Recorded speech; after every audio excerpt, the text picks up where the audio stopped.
Moja,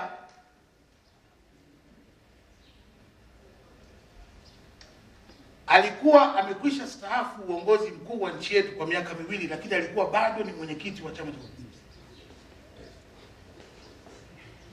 Baada ya kustaafu aliendelea kuwa mwenyekiti wa Chama cha Mapinduzi kwa miaka 2.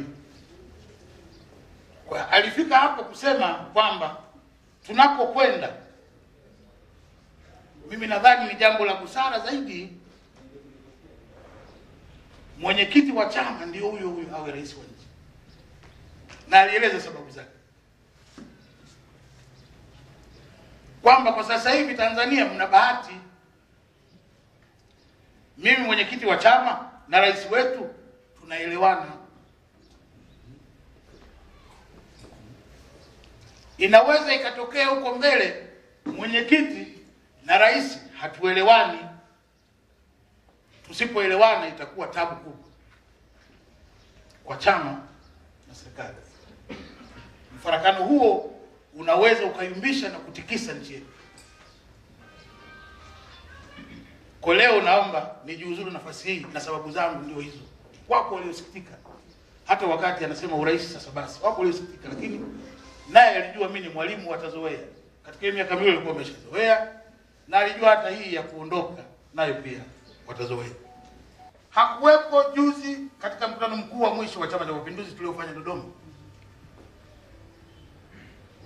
lakini palikuwepo wanachama wa Chama cha Mapinduzi, viongozi wenzetu walitujia wajumbe na hoja kwamba sasa Mheshimiwa Kikwete aendelee kuwa rais, lakini uwenyekiti tumnyang'anye. Angalia sana. Mimi nilipata bahati ya kuuliza baadhi yao. Mwalimu aliachia uwenyekiti akiangalia maslahi ya nchi na migogoro ambayo inaweza kusababisha nchi yetu iumbe au itikisike. Sasa nawauliza hawa nyinyi, inawezekana nyinyi mna sababu nzuri zaidi ya kufanya Mheshimiwa Kikwete aendelee kuwa rais lakini asiwe mwenyekiti. Huyu anatuzuia mambo yetu. Miki moyo toba. Ubinafsi wao na hali nzuri ya kiuchumi walionayo ambayo ilitokana na Chama cha Mapinduzi